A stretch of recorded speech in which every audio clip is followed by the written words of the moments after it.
Words of Joy and Hope. Third Sunday of Lent, Year A. Gospel of John, chapter 4, verses 1 to 42. Commentary by Father Fernando Armelini. Jesus left Judea and returned to Galilee. He had to cross Samaria.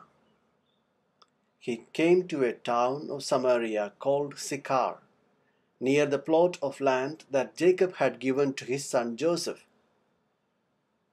Jacob's well was there. Jesus, tired from his journey, sat down there at the well. It was noon.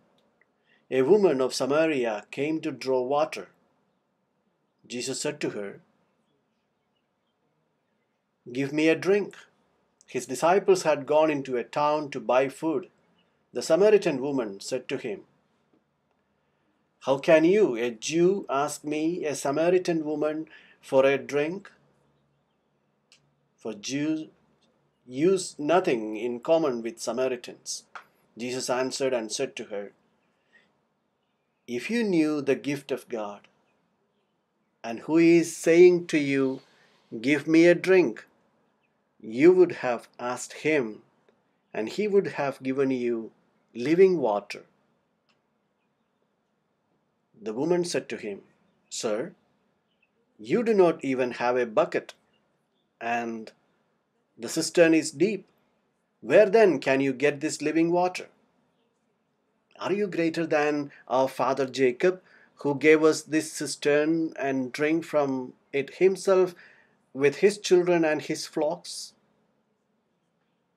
Jesus answered and said to her, "Everyone who drinks this water will be thirsty again. But whoever drinks the water I shall give will never thirst. The water I shall give will become in him a spring of water welling up to eternal life." The woman said to him, "Sir, give me this water, so that I may not be thirsty or have to keep coming here to draw water." Jesus said to her, "Go, call your husband and come back." The woman answered and said to him, "I do not have a husband." Jesus answered her, "You are right in saying, 'I do not have a husband,' for you have had 5 husbands, and the one you have now is not your husband. What you have said is true." The woman said to him, "Sir, I can see that you are a prophet. Our ancestors worshipped on this mountain, but you people say that the place to worship is in Jerusalem." Jesus said to her, "Believe me, woman, the hour is coming when you will worship the Father neither on this mountain nor in Jerusalem. You people worship what you do not understand. We worship what we understand, because salvation is from the Jews. But the hour is coming and is now here when true worshippers will worship the Father in spirit and truth. And indeed, the Father seeks such people to worship him. God is spirit, and those who worship him must worship in spirit and truth." The woman said to him, "I know that the Messiah is coming, the one called the Christ. When he comes, he will tell us everything." Jesus said to her, "I am he, the one speaking with you." A good Sunday to all, sisters and brothers. On this third Sunday of Lent, the liturgy presents us with the well-known encounter of Jesus with the woman of Samaria. It's a text that can be read from different perspectives. We will try to understand immediately the evangelist's message without searching what could have happened historically, since the text presents several inconsistencies. If it is read simply as a fact occurred in the life of Jesus. We will see some of these inconsistencies later. It is important to start with a geographical setting of the episode that is narrated only by the evangelist John. What you see now on the screen are the foundations of a Byzantine church with a double octagon, typical of the Byzantine churches of the 5th and 6th century. It is located on the top of Mount Gerizim. This church built in that place was not built in the place where the temple was located, where the Samaritan woman arrives. This temple, as you can see, was in another place, well visible from the plain. This temple was built at the time of Alexander the Great, 330 years before Christ. And in Jesus' time, it no longer existed. It had been destroyed by a high priest from the temple of Jerusalem by name John Hyrcanus, who belonged to the Maccabees family. It had been destroyed about 130 years before. And in all, Mount Gerizim was still a sacred mountain. For the Samaritans, in the background, you can see another mountain, a famous mountain in the Bible, Mount Ebal, a cursed mountain. And between these two mountains passes now a very important road. And it also did in Jesus' time, the one that connected the south with the north. To go from Samaria to Galilee, it was necessary to pass through this gorge between these two mountains. Now you can observe the current city of Nablus or Neapolis of the 1st century after Christ. I will mention some important places to set the episode, which I will talk about later. The first is the city of Sychar, where the woman from Samaria came from to fetch water at the well. It is indicated on the screen.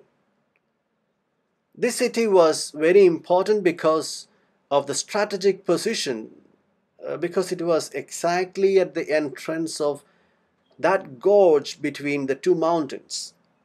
It was a place of obligatory passage. It's an important place because from Sychar, the aromatized name of Shechem, the famous city of Shechem where Abraham and Jacob had passed through here. Therefore, famous at the time of the patriarchs. Many episodes happened in this city. I would mention one very important episode, the assembly of Shechem, when the Israelites returned from Egypt. Joshua gathered them in this great plain, which is the largest plain that exists in Samaria. And there he asked the people what God they wanted to worship. Do you want to continue worshipping the Lord, the God of Israel, who freed you from the slavery of Egypt? Or do you want to worship the gods of this region, where God has introduced you? And the people responded that they want to continue worshipping our God. This is a famous episode set in this place, on this plain of Shechem. There you can see this plain and notice at the bottom the two mountains, Mount Ebal, the highest, and Mount Gerizim. Between these two mountains is the gorge where this road passed. I want to recall another important episode in the Bible, and so we will recognize this place well.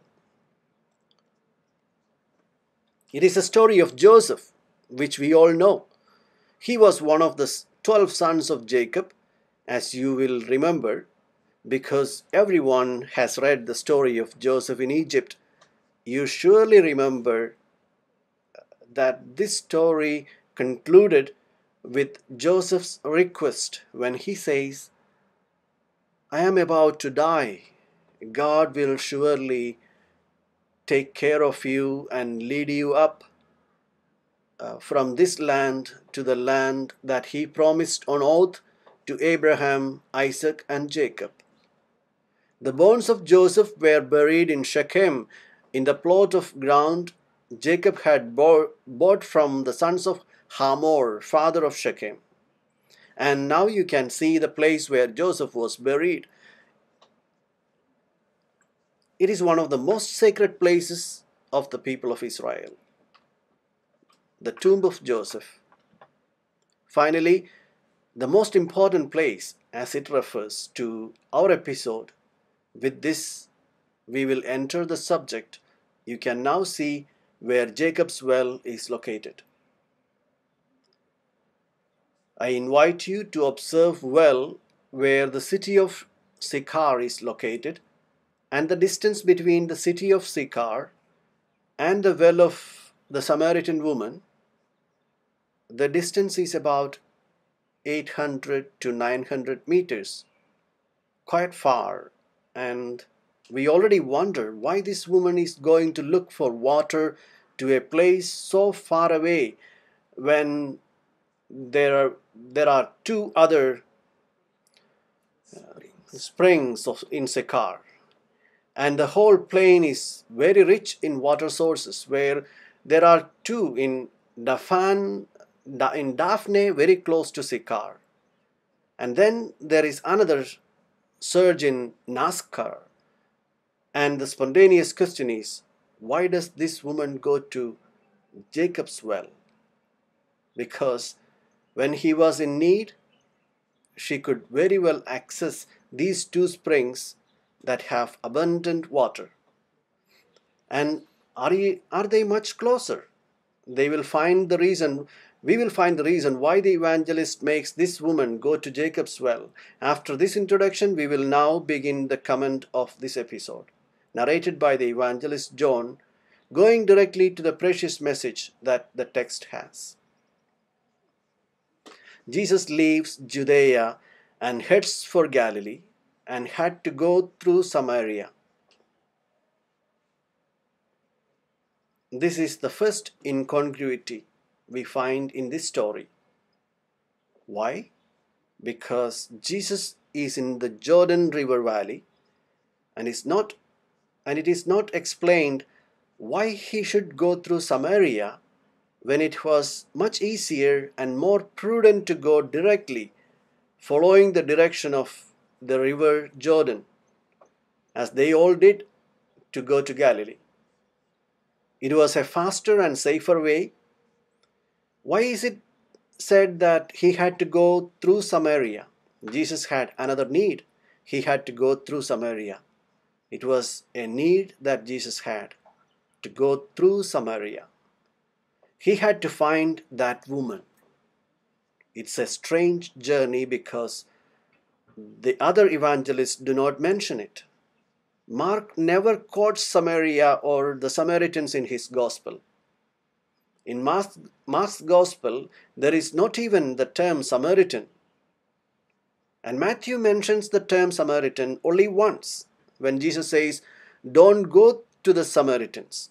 And in Luke, we have the other episode in chapter 9, when Jesus arrives with his disciples at a Samaritan town and they do not want to let them pass. And James and John want to invoke fire from heaven over the Samaritans. But John introduces this episode of Jesus' encounter with a woman from Samaria at Jacob's well. We wonder why Jesus needed to go there and go to the well. Let us keep in mind the context in which this episode is narrated. A little earlier, exactly in the preceding chapter, in the third chapter, and even before, in the first chapter of the Gospel of John, the figure of the Baptist appears several times. At one point, a group of scribes and Pharisees send a commission to meet the Baptist, and they ask him, "Who are you?" And we have the very important response from the precursor that says, "I am not the husband. I am the friend of the husband. The husband is coming. I am hearing his voice.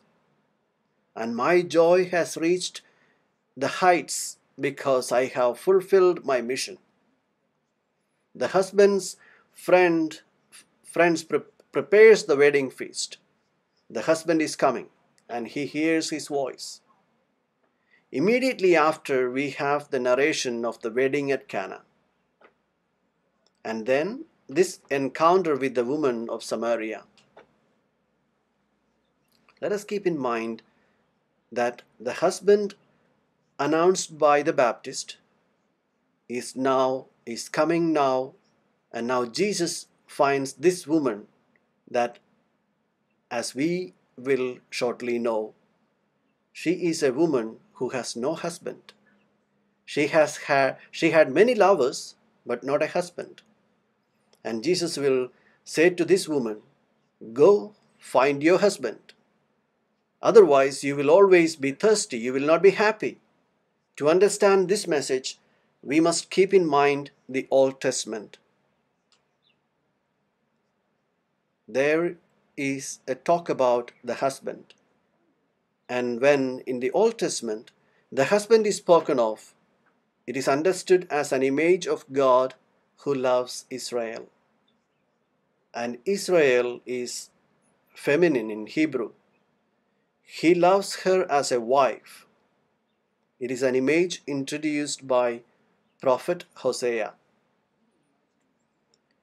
The other images of God in the Old Testament are very forceful. And with the prophet Hosea, tenderness enters into the relationship with God. It enters the image of the husband and the image of the father. If we remember the history of Hosea's marriage, we will understand well the meaning of this husband, announced by the Baptist who comes in search of the wife. Hosea had a family misfortune because he fell in love with a hieroglyph, with a sacred prostitute. The heart has its own reasons. He had fallen in love with Gomer, with whom he had 3 children. But then Gomer returned to her former life. Gomer continued with her life, but the one feeling the pain was the prophet Hosea. At first he threw her out of his house. He threatened her, but then he could not live without her and went to look for her.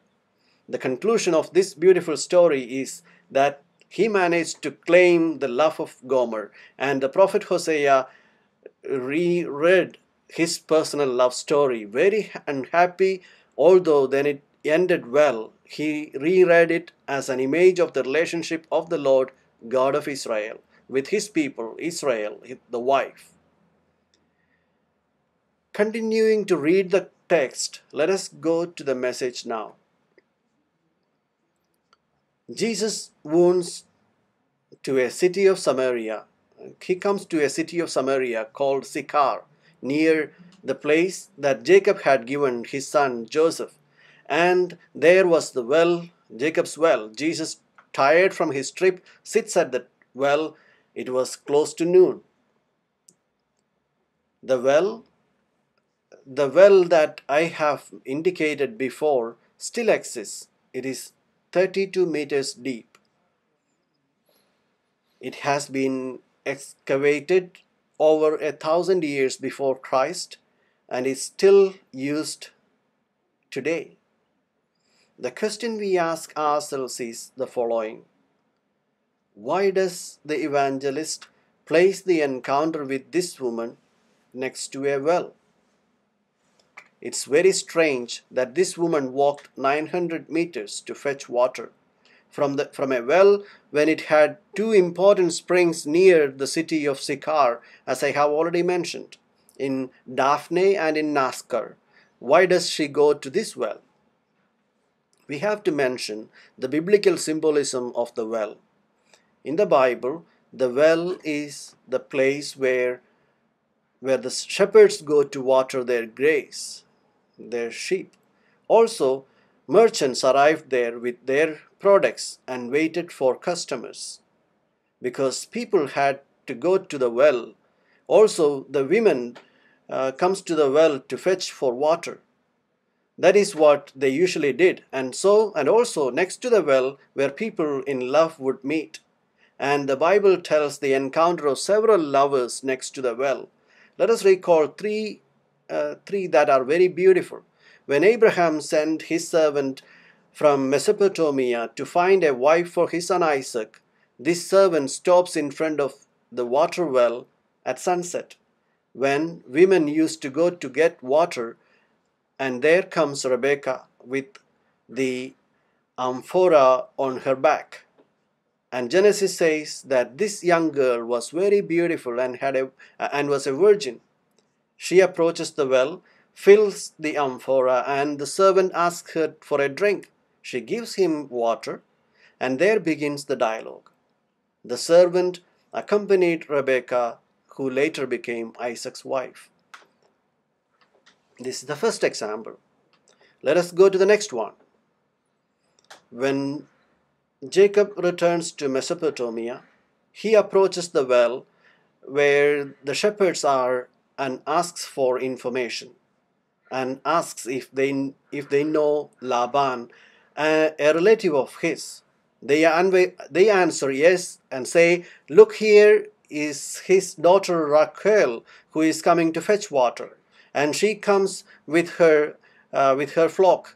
And Jacob comes forward, takes the stone from the mouth of the well to make Rachel's sheep to drink. Later he will marry Rachel.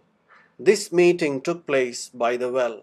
Also, next to the well, we have the encounter of Moses with Sephora, the daughter of Jethro, Ruel in Aramaic, who came with his flock to drink water, but meets the shepherds who don't treat her well. But Moses was there, and we know that he handles his hands very easily. He confronts these shepherds and makes the sheep of his daughter of Ruel drink, and she arrives at her house earlier than expected because previously always found problems with the shepherds. The father asks, "How did you get so early?" And she answers, "An Egyptian intervened to help me." They call him, he is introduced to Ruel's house, and he will marry Sephora, or one of his daughters. I have mentioned 3 encounters of lovers next to the well. If the evangelist John finds the husband announced by the Baptist by the well with a woman who has betrayal stories behind her, who has moved away from her husband and must go looking for him, then it can be said that the well is full of symbolism. When I prepare a couple for marriages, one of the questions I ask is, at which well did you first meet? What kind of water did you look for? Some answer me, we were part of a Bible course because we were looking for the water of the Word of God. Then it is a beautiful well where they went to meet. They could have met in other wells. The important thing is that later they grow in love. Let's move on. I tried to frame the symbolism, meaning that the evangelist wants to give to this encounter. The walker is still sitting by the well. It is the only time the gospel mentions that Jesus feels tired. And it is interesting that the disciples very clumsily had gone to Sychar to buy something to eat. But when we keep in mind the geography of the place, as I have explained before, it is not easy, it is not said why Jesus remained by the well when they could have gone to Sychar together, and there they could have even found, they could have found food and even and water spring. The reason is that the evangelist wants the husband to be left alone with this woman from Samaria who represents Israel, unfaithful to her God, tired from the journey. This image is very beautiful. The husband who comes from afar in search of the wife because he can't be far from her. God, man, humanity, the wife Israel could go on ahead in another way, but the one who was feeling bad was God. God needed to go in search of his wife. This woman's behavior is also very strange. It was noon and nobody was going to fetch water at noon. It was too hot. People were going to fetch water early in the morning or at sunset. Some commentators say it was this to avoid being noticed, but this explanation is clearly naive. In the Gospel of John, we find another reference to the hour. It was during Jesus' passion that at noon it is said that Pilate presented the man. Behold the man. This is your king. In both cases, when the light is more bright, and also here, this meeting takes place when the light is brighter. Now the second character enters the scene. The woman of Samaria. She comes in search of water. And Jesus says, "Give me a drink." Let us immediately identify this woman from Samaria. She has no name. If it were a banal episode, the author would have given the name of this woman. It is not in this way that the story is told. It's very generic. This person has only one description. She is a Samaritan woman. We know very well what Samaria means. It tells of a community, that part of people of Israel who became a bastard, not only from the ethnic point of view, but also religious. All these elements lead us to read the text symbolically. It is about God who goes in search of his unfaithful wife, just as Hosea did. Give me a drink. Give me a drink is the lover who experiences this thirst and is begging. It is an inner need to be heard. Seeks to drink. It means seeks acceptance. In the Semitic culture, it means to ask for hospitality. Water is the symbol of spontaneous love. The thirst that Jesus has in this need for love that God has in his relationship with people, and seeks the love of the wife who has moved away. Psalm 63 is very beautiful. The psalmist says, "O God, you are my God. It is you I seek. For you my body yearns. For you my soul thirsts. In a land parched, lifeless, and without water." The psalm presents the need for love using the comparison of the thirst. So, here, the one who appears in need of love is God. We would say the opposite. That is, the person who feels the need of God. But people go their way anyway, worshipping any idol and surviving in some way. The one who feels bad is God. This is our God. We must distinguish two dimensions, two levels of water. The Samaritan woman says to Jesus, "How can you, a Jew, ask me, a Samaritan woman, for a drink?" It is interesting that it is God who asks for love. But from whom does God ask for this love? Beyond the metaphor, God asks for love not from the saints. God does. Who does God fall in love with? We see it here. Jesus asks a dissolute person for a drink because, contrary to what we think, God needs these people. This is our God. We cannot debate the sentimental taste of God. We can reject this God, but it is about God who is so in love with man that makes a very long journey feels tired, hard walked a lot to get to meet the wife. Jesus responds to the Samaritan woman, if you knew the gift of God and who is saying to you, give me a drink, you would have asked him and he would have given you living water. Here a gift is offered that has nothing to do with the water of the well. It is another water. Apparently and really, the one who needs love is God. But we also thirsty, and the only one who can give us the water that satisfies us is Jesus. What kind of thirst is this? It is a thirst for God, the thirst for infinity, which sooner or later appears in all.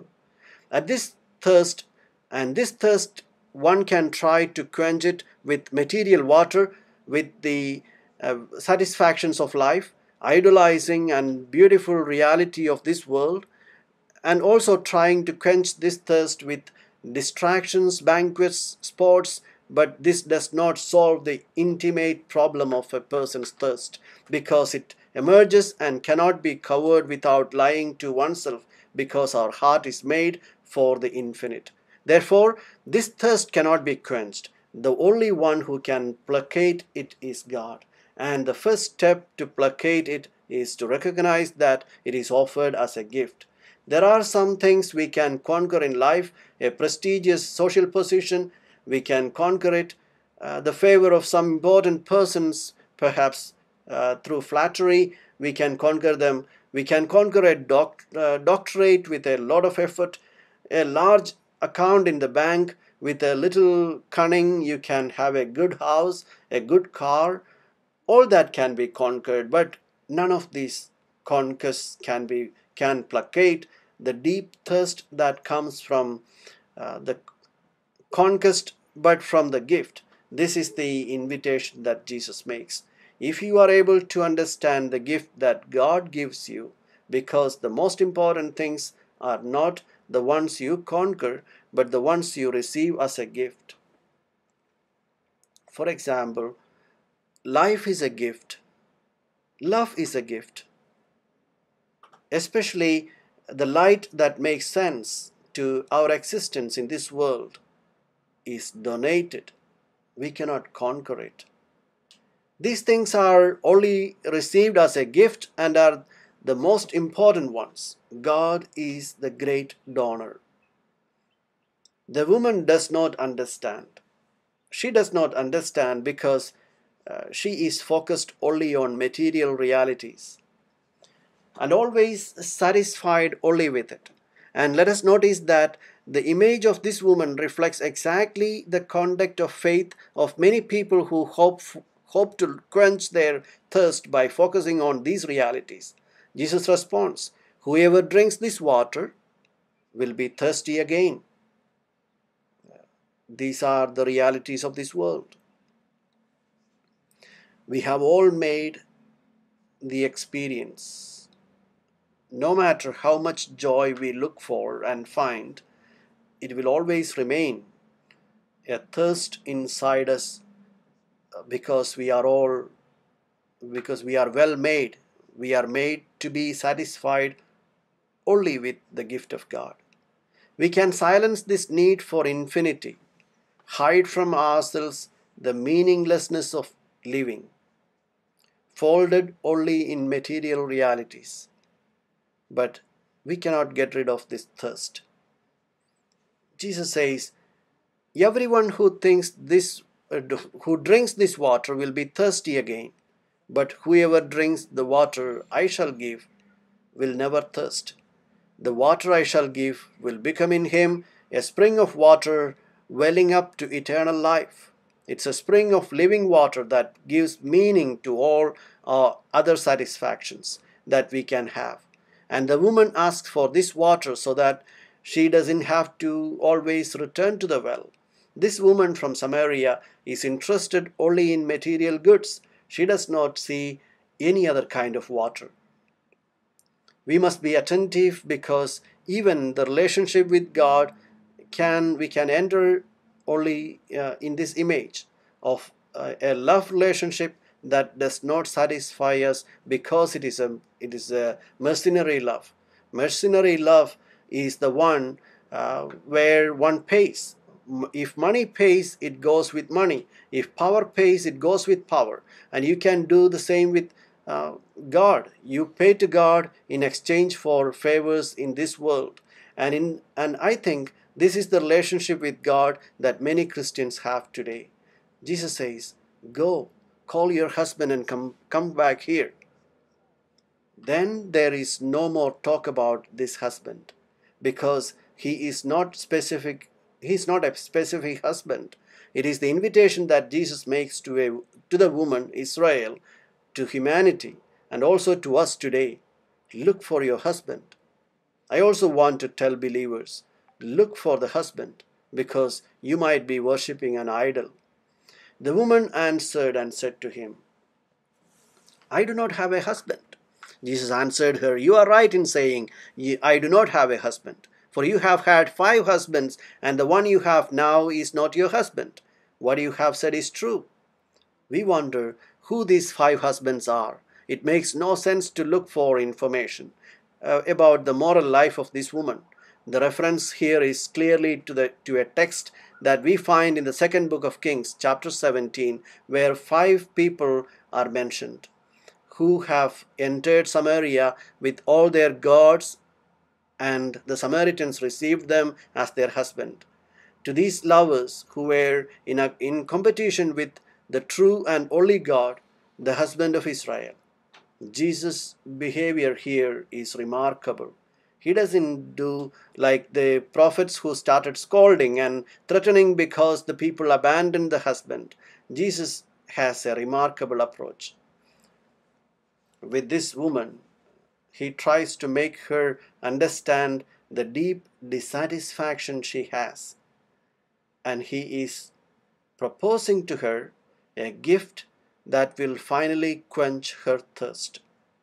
That is, finally, the encounter with God, husband, who gives meaning and makes love bloom in your life. And as long as this God, husband, is not found, and this water that Jesus offers, that is love, is not received, she continues to wander with successive marriages, with idols that do not satisfy. Finally, the woman introduces the theme of the temple and refers to the temple that had been on Mount Gerizim. Jesus responds, "Believe in me, woman." Believing means falling in love. Believing means trusting one's own life to another person. And there Jesus invites the wife Israel to believe. That is, to trust her husband who is God. And he calls her woman. She is not named. Also in Cana, the mother is called woman. The reference is always to the woman Israel. Believe in me, woman. Trust who really loves you, and you will be happy just responding. Believing in this love. The woman said to him, "I know that the Messiah is coming, the one called the Christ. When he comes, he will tell us everything." Jesus said to her, "I am he, the one speaking with you." It is the husband who reveals his own identity to the wife. The woman leaves her jugs and goes to the city. This story is very beautiful, and it uses the same term as in Cana where these jugs are talked about. The meaning is always the same. Also, here, it is a jar that remains empty. This woman no longer needs to resort to this material water that does not satisfy her anymore, because she has found the water that is the love of the husband. I wish you all a good Sunday and a good week.